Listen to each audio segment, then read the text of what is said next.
السلام عليكم ورحمة الله وبركاته.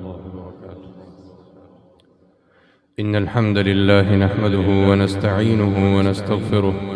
ونؤمن به ونتوكل عليه ونعوذ بالله من شرور أنفسنا ومن سيئات أعمالنا. من يهده الله فلا مضل له ومن يضلل فلا هادي له. لا إله إلا الله وحده لا شريك له وأشهد أن محمدًا عبده ورسوله. أما بعد فأعوذ بالله السميع العليم من الشيطان الرجيم. يا أيها الذين آمنوا اتقوا الله حق تقاته ولا تموتن إلا وأنتم مسلمون. يا أيها الناس اتقوا ربكم الذي خلقكم من نفس واحدة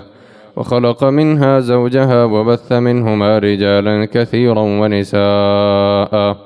واتقوا الله الذي تساءلون به والأرحام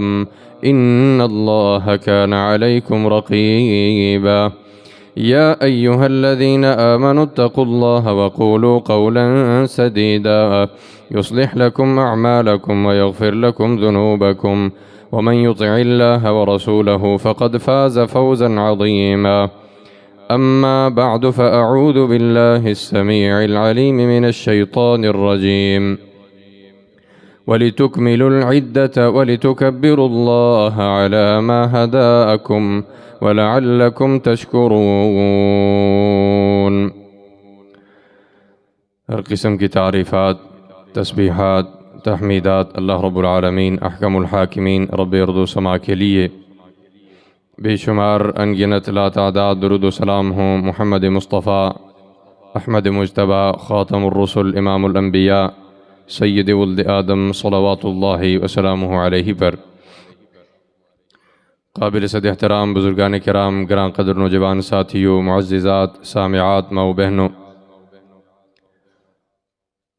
آج کا یہ دن اللہ رب العزت کی جانب سے ہر اس مسلمان کے لیے فرحت، خوشی اور مسرت کے لیے ایک تحفہ ہے کہ جنہوں نے رمضان المبارک کا مہینہ اپنی کوششوں، کاوشوں، جد و جہد اور اللہ رب العزت کے احکامات کے مطابق اس کے جنت کے حصول کے لیے، اس کے جہنم سے آزادی کے لیے اپنی قدر کے مطابق، اپنی استطاعت اور طاقت کے مطابق ہم نے کوشش کی، کیونکہ یہ مہینہ اپنے ہر قدم پر، ہر لمحے اپنے اندر ایسی برکتیں سمیٹے ہوئے تھا، اتنی رب کی و رحمت کی وسعتیں تھیں کہ اس کے باوجود بھی اگر کوئی بندہ اس کے اندر سست رہا تو اس کے لیے یہ عید کسی مسرت کا سامان نہیں ہونی چاہیے۔ نبی مکرم صلی اللہ علیہ وسلم نے فرمایا، من صام رمضان ایمانا و احتسابا، جس نے رمضان کے دنوں میں روزے رکھے ایمان اور ثواب کی نیت سے، وقام رمضان ایمانا و احتسابا، اور جس نے رمضان کی راتوں میں قیام کیا ایمان اور ثواب کی نیت سے، غفر له ما تقدم من ذنبه، تو اس کے اللہ رب العزت پچھلے تمام گناہوں کو معاف فرما دیتے ہیں۔ عزیزان گرامی، میں آج کے دن کے حوالے سے چند گزارشات آپ کے سامنے رکھنا چاہتا ہوں۔ نبی مکرم صلی اللہ علیہ وسلم جب مدینے میں آئے تو اسلامی ریاست کی بنیاد پڑی، اور کسی بھی ریاست کے اندر، کسی بھی ملک اور سلطنت کے بنیادی اصول یہ ہوتے ہیں کہ وہ اپنی رعایا کے لیے زندگی گزارنے کے طور طریقے، قوانین اور اصول و ضوابط طے کرتے ہیں، اور اہل مدینہ اس سے پہلے اپنے سالانہ کھیل کود کے لیے 2 دنوں کو انہوں نے مختص کر رکھا تھا۔ نبی مکرم صلی اللہ علیہ وسلم تشریف لائے تو آپ نے اہل مدینہ کو 2 دن مخصوص کر کے دیے اور فرمایا کہ یہ اس کے بدلے میں اللہ تعالیٰ نے تمہیں دیے جو اس سے پہلے تم نے اپنے لیے تہوار مقرر کیے تھے۔ ان میں سے ایک عید الفطر ہے جو رب کی کبریائی اور بڑائی بیان کرنے کا دن ہے، اور اللہ کی اس نعمت پر شکر ادا کرنے کا دن ہے جو رمضان کی صورت میں اس نے ہماری زندگیوں میں لایا۔ اور دوسرا یوم النحر، وہ عید کا دن ہے جس میں ہم قربانی کرتے ہیں رب کے حضور، اور وہ عید الاضحیٰ کہلاتی ہے۔ عید کے دن کے اندر نبی مکرم صلی اللہ علیہ وسلم کی بالعموم عادت مبارکہ یہ تھی کہ آپ صلی اللہ علیہ وسلم صبح غسل فرماتے، صاف ستھرے کپڑے پہنتے، پھر اس کے بعد اپنے گھر سے نکلنے سے قبل آپ طاق عدد میں کھجور کھاتے، اور پھر اس کے بعد آپ چلتے ہوئے مسجد کی طرف آتے، اور واپس جاتے ہوئے جس راستے سے آپ آتے اس کی مخالف راستے کو اپنا کر چلتے۔ اور اس کے اندر صحابی فرماتے ہیں کہ نبی مکرم صلی اللہ علیہ وسلم کو ہم نے دیکھا کہ آپ خود بھی، آپ کے ساتھ آپ کے بچے بھی، آپ کے بھائیوں کے بیٹے بھی، آپ کے کزن بھی، وہ سارے پورے جتھے کے ساتھ پورے عزت اور وقار اور خوشی کے ساتھ مسرت کے ساتھ چلتے ہوئے مسجد میں آتے۔ اور اسی طرح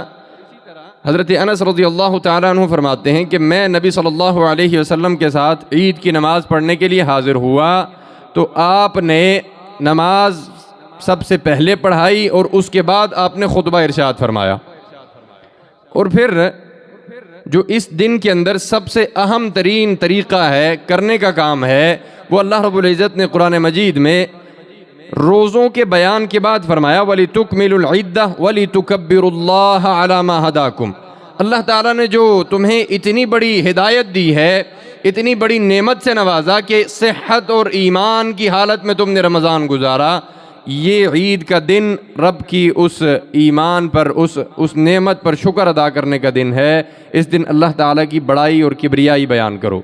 سو نبی صلی اللہ علیہ وسلم تکبیرات کہا کرتے، اور آپ دوسروں کو بھی ترغیب دیا کرتے اور اونچی آوازوں میں تکبیر کہتے۔ اب اہم مسئلہ جو عید کے دن کے اعتبار سے ہے وہ یہ کہ عید کا یہ دن یہ کوئی تہوار نہیں ہے، یہ کوئی ہمارے ہاں جس طرح مختلف دن مقرر ہوتے ہیں، جی فلاں دن ہماری زندگیوں میں آ گیا، فلاں دن آ گیا، یہ کوئی تہوار نہیں ہے۔ یہ عید کا دن دراصل دین اسلام کا حصہ ہے، یہ عبادت کا دن ہے۔ اگر اس نے، جس بندے نے اس کو اس طریقے سے منایا جس طریقے سے محمد الرسول اللہ صلی اللہ علیہ وسلم نے منایا، دراصل اس نے اللہ کے نبی کی اطاعت کرتے ہوئے عبادت کی۔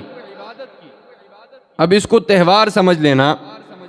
اور اس کے اندر ایسے کام کرنا جو عموماً تہواروں میں کیے جاتے ہیں، مثلا ہمارے ہاں ایک بہت بڑی خرابی ہے، وہ یہ کہ اگر اس سال میں یعنی اس عید سے قبل، پچھلی عید کے بعد اور اس عید کے درمیان اگر کسی کا کوئی عزیز فوت ہوا ہے تو سارا خاندان اس کے گھر میں اس عید پر تعزیت کے لیے جاتا ہے۔ نبی صلی اللہ علیہ وسلم کا طریقہ کار اس دن کے اعتبار سے یہ تھا کہ آپ نے اس دن روزہ رکھنے سے بھی منع فرمایا اور کہا کہ انہا ایام اکل و شرب، یہ دن کھانے اور پینے کے ہیں، خوشی کے دن ہیں، مسرت کے لمحات ہیں، گھر والوں کے ساتھ، دوست احباب کے ساتھ اٹھنے بیٹھنے کے دن ہیں، سیر کرنے کے دن ہیں، گھروں سے نکلنے کے دن ہیں، خوشی منانے کے دن ہیں۔ ایسے نہیں ہے کہ پچھلے پورے 3-4 مہینے 5 مہینے پہلے کسی کا کوئی رشتہ دار فوت ہوا، آپ اس کے گھر تعزیت کے لیے تشریف لے جائیں۔ اور تعزیت کا اصول ویسے بھی بالعموم یہ ہے، نبی صلی اللہ علیہ وسلم نے فرمایا ہر بندہ جس کا کوئی عزیز فوت ہو جائے وہ 3 دن سے زیادہ تعزیت نہیں ہے، اس کا افسوس 3 دن سے زیادہ اس کی اجازت نہیں ہے۔ ہاں، وہ عورت جس کا خاوند فوت ہو جائے وہ 4 مہینے 10 دن تک اپنا اس تعزیتی، اس افسوس کے مرحلے میں اور عدت میں رہے گی۔ اب اس کے علاوہ 3 دن سے زیادہ، حضرت ام حبیبہ رضی اللہ تعالی عنہ اللہ کے نبی صلی اللہ علیہ وسلم کے اس دنیا سے رخصت ہونے کے بعد 3 دن گزرنے کے بعد انہوں نے خوشبو منگوائی اور لگائی اور پھر کہا مجھے اس کی کوئی ضرورت نہیں تھی، میں صرف تمہیں یہ بتلانا چاہتی تھی کہ نبی صلی اللہ علیہ وسلم نے 3 دن سے زائد کسی بھی قسم کے افسوس سے منع فرمایا ہے۔ اس لیے اپنی اس عید کو اپنے لیے، اپنے گھر والوں کے لیے، اپنے دوست احباب کے لیے عید کا دن بنائیے، مسرت کا دن، خوشی کا دن بنائیے، اس کو لوگوں کے افسوس کا دن نہ بنائیے، اس کو اپنی خوشیوں پر پانی پھیرنے والا دن مت بنائیے۔ یہ عبادت کا دن ہے، اور عبادت یہ ہے کہ اس دن کو خوشی کے ساتھ منایا جائے اور محمد رسول اللہ صلی اللہ علیہ وسلم کے طریقے کے مطابق منایا جائے۔ اور اس کے اندر ایک اور یہ دو انتہائیں ہیں، یا ہم بہت اوپر چلے جاتے ہیں یا بہت نیچے چلے جاتے ہیں،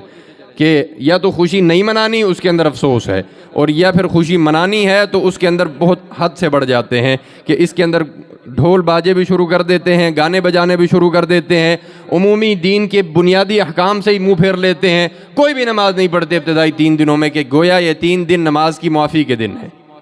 تو اس لیے نبی مکرم صلی اللہ علیہ وسلم نے توازن اپنانے کا حکم دیا، اعتدال کا حکم دیا، خوشی بھی اعتدال کے ساتھ منائیے، اور غم اس دن کے اندر بالکل بھی جائز نہیں ہے۔ اپنے غم کو جو اس سے پہلے گزر چکے ہیں اس کو اس دن کے لیے نہ رکھیے، اور اس دن روزہ بھی مت رکھیے۔ کھانا پینا، چلنا پھرنا، گھومنا، یہ سارے اس دن کے کاموں میں سے کام ہیں، لیکن اپنے نظروں کی حفاظت کے ساتھ، دین کے احکامات کی ادائیگی کے ساتھ، اللہ رب العزت کے احکامات کی خلاف ورزی سے بچتے ہوئے، تاکہ اللہ رب العزت ہمارے لیے اس دن کو بابرکت بنائے۔ اللہ تعالی ہمیں سننے، سمجھنے اور اس پر عمل کی توفیق عطا فرمائے۔ وآخر دعوانا الحمدللہ رب العالمین۔